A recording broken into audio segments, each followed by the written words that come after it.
Olá, tudo bem com você? Eu sou Nicolas e esse é o canal Renderizando a Palavra.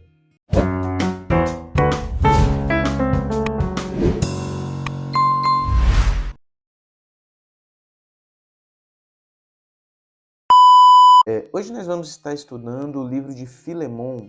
Ele é um livro curto, é um livro com apenas 25 versículos, mas é um livro que nos ensina muitas coisas e hoje nós vamos aprender algumas dessas coisas que esse livro nos ensina.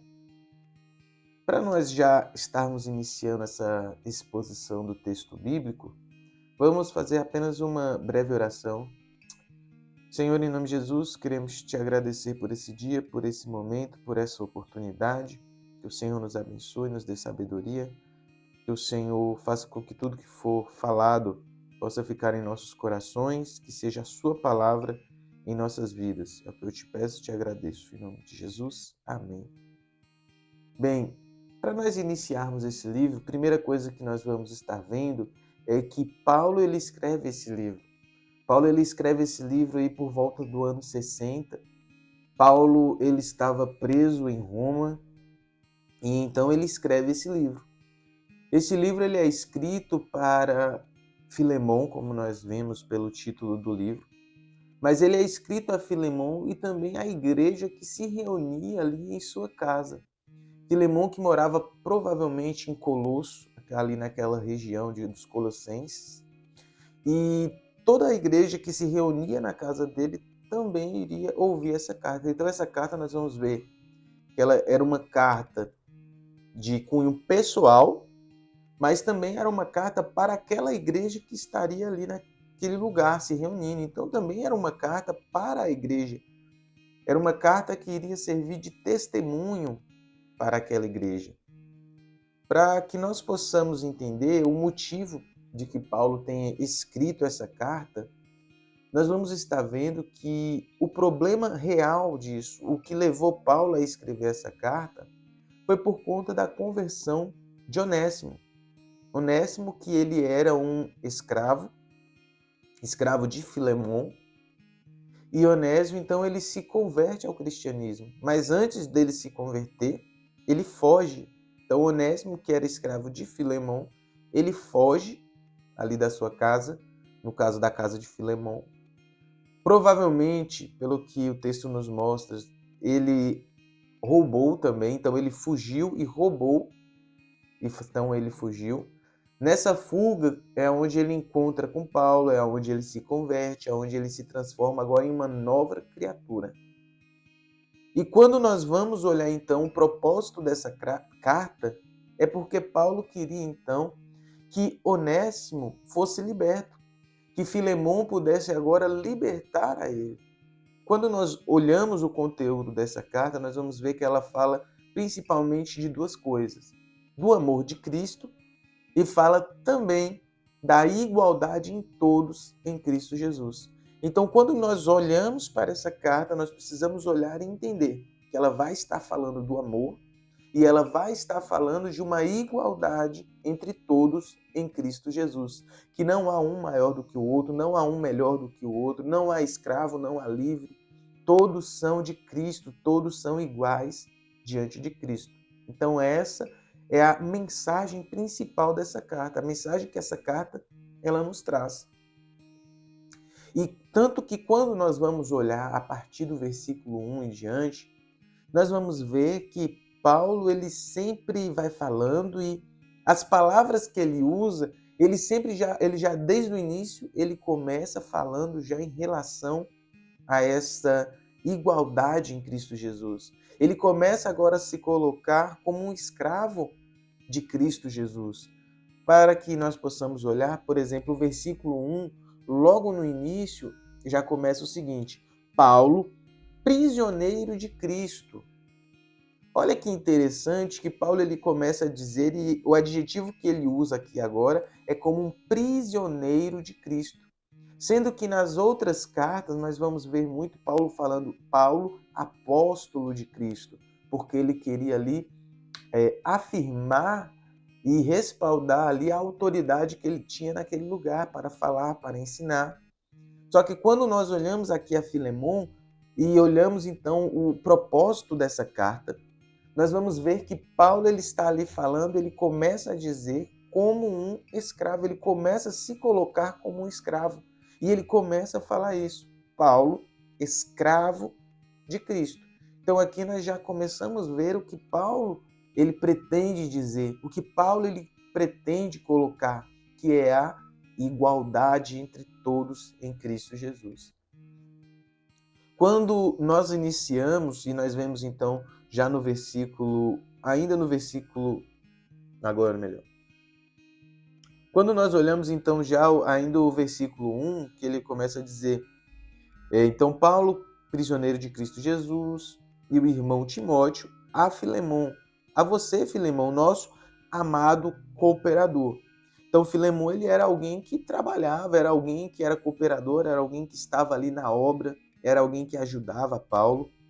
E ali ele começa a falar o nome de algumas pessoas, que provavelmente Áfia, sua esposa, esposa de Filemon, Arquipo, que provavelmente esteve trabalhando com Paulo, esteve aprendendo com Paulo, servindo junto com Paulo, e a igreja que se reúne em sua casa. Então, Filemon também era alguém que tinha uma responsabilidade ali social, uma responsabilidade de demonstrar o caráter dele, uma responsabilidade de ser um exemplo de Cristo. Então, primeira coisa que nós vamos já pegando e entendendo para que daqui a pouco tudo se encaixe no que Paulo ele realmente quer dizer. Quando nós prosseguimos, nós passamos então por essa parte que seria a parte dessa introdução, de uma parte dessa saudação que Paulo dá. Nós vamos ver que do versículo 1 até o 3 é essa saudação. Do versículo 4 até o 7 é uma oração que Paulo ele faz, dando ali ações de graça e fazendo essa oração. Do versículo 8 até o 21 é onde realmente acontece a problemática dessa carta. Nós vamos ver então o pedido de Paulo, pedindo ali a favor de Onésimo. Então nós vamos ver que a partir desse versículo 8 até o 21 é a parte principal ali dessa carta. Nós vamos ver também do 22 ao 25, já é a parte que entramos aí para a conclusão.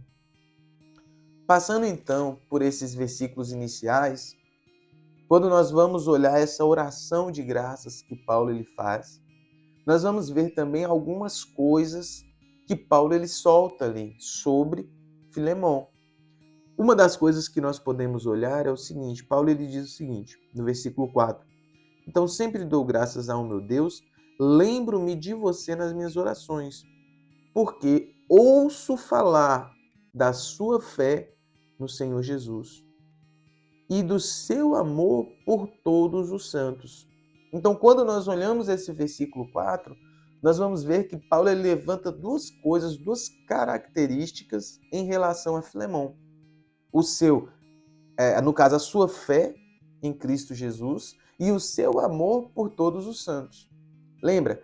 Quando nós estamos olhando, é como se Paulo ele começa agora aqui construir um alicerce para então ele entrar com o seu pedido. E o que ele começa a falar? Ele começa a dizer que ele, mesmo sendo apóstolo, ele era um escravo de Cristo. E agora ele começa a ressaltar isso. A fé que o Filemon ele tinha em Cristo e também o amor que ele tinha por todos os santos. Ou seja, ele já começa a colocar isso diante de Filemon. E ainda quando nós olhamos aí, oro para que a comunhão que procede de sua fé seja eficaz no pleno conhecimento de Deus que temos em Cristo Jesus. Olha que interessante que também isso que Paulo coloca aqui, que ele orar para que então essa fé seja ali eficaz. Paulo ele começa a falar isso aqui em relação ao que ele vai falar posteriormente, que é em relação ao pedido que ele vai fazer a Filemon, colocando então que a fé seja eficaz, que seja uma fé eficaz. E como que essa fé vai se tornar eficaz? Por meio da ação que ele vai tomar. Então se torna então uma fé eficaz e no pleno conhecimento de todo o bem que temos em Cristo.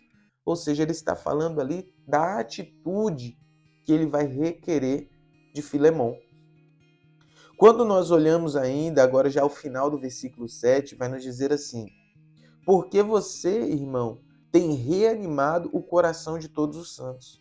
E aí ele está falando ali da alegria que ele tem de Filemon. Então nós olhamos para essa carta e olhamos essa parte e vemos o que Paulo ele ali está falando.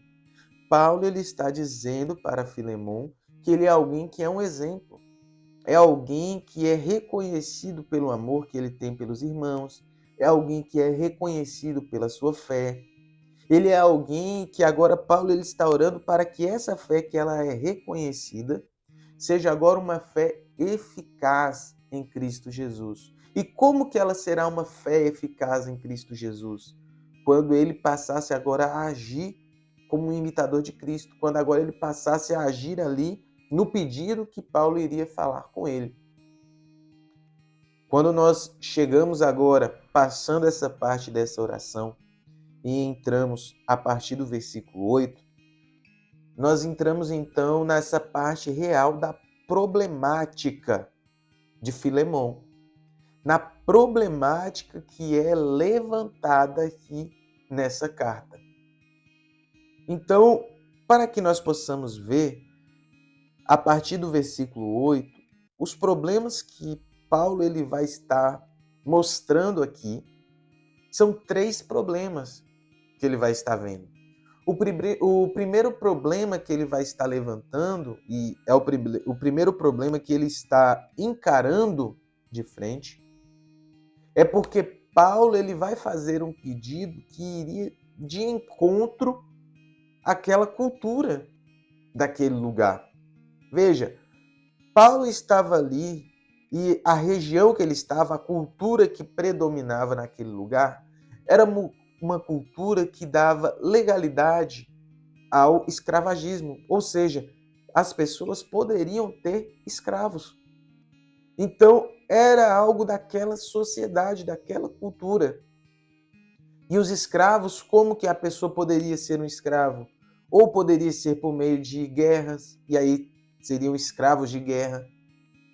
Também aquelas pessoas em que elas estavam ali devendo e não conseguiam pagar, e a sua dívida iria aumentando até um ponto que elas se tornariam escravos.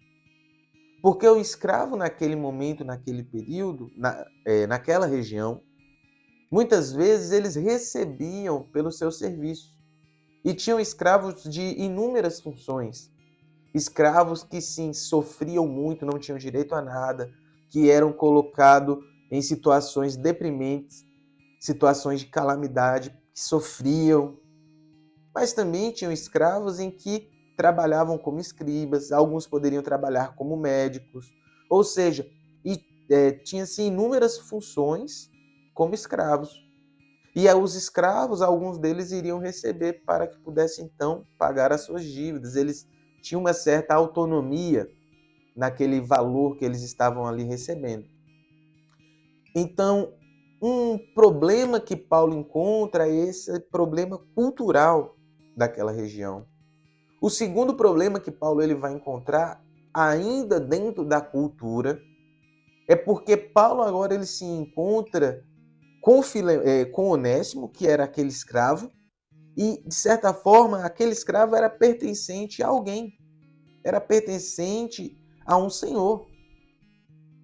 E nós vamos estar vendo que, pelaquela cultura, ele não poderia ficar com aquele escravo, ele não poderia levar aquele escravo para uma outra região, como que se mandasse aquele escravo fugir. Não. Ele só poderia enviar aquele escravo para o seu dono. Tanto que isso nós podemos até colocar como um contraste com a lei judaica antes. Porque a lei judaica ela dizia o quê? Se um escravo ele fugisse, ele poderia ser abrigado por outro.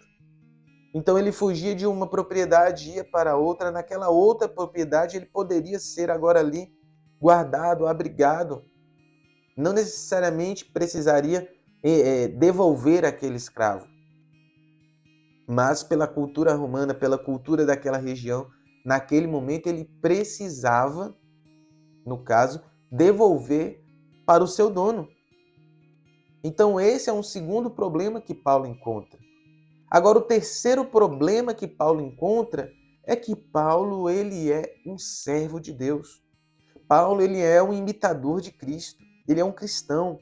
E qual a atitude que um cristão deve ter diante de uma situação dessa?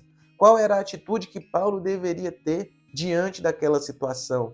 Se vendo com o bem de uma outra pessoa, porém, aquele bem era uma pessoa, era um ser humano e agora era um cristão, era agora um irmão em Cristo Jesus.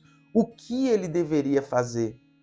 Então nós vamos ver, a partir dessa problemática, que Paulo ele age como um verdadeiro cristão em Cristo Jesus.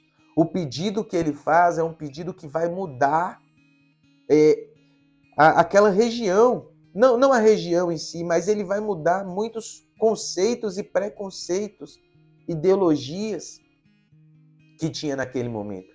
Eu quero trazer aqui um comentário muito interessante que eu encontrei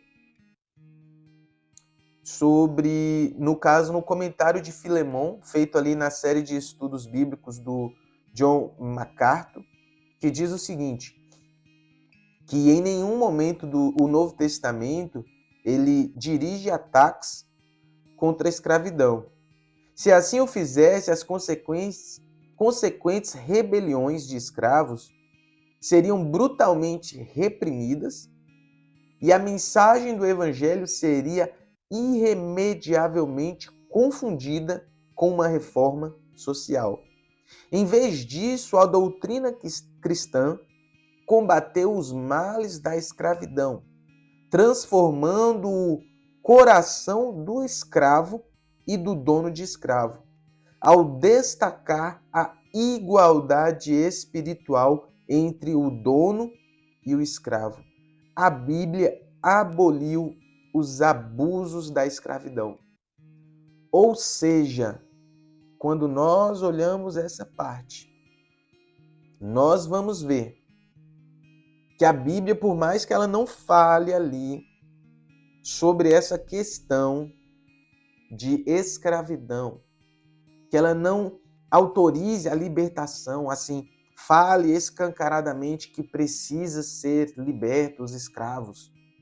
Porque se ele a fizesse dessa forma, então haveria ali uma revolta social, os escravos iriam se rebelar e iria mudar o foco do evangelho, porque o evangelho não seria para ter aquela ação social daquela forma, mas o evangelho ele precisaria mudar o interior das pessoas. Então a proposta de Paulo, a proposta de Cristo, a proposta de mudança é no interior das pessoas. É uma mudança no coração das pessoas. É uma mudança que é de dentro para fora. E a partir daqui nós vamos ver um pouco sobre isso. Então, logo mais eu solto o vídeo número 2, a parte 2 desse vídeo, para concluirmos.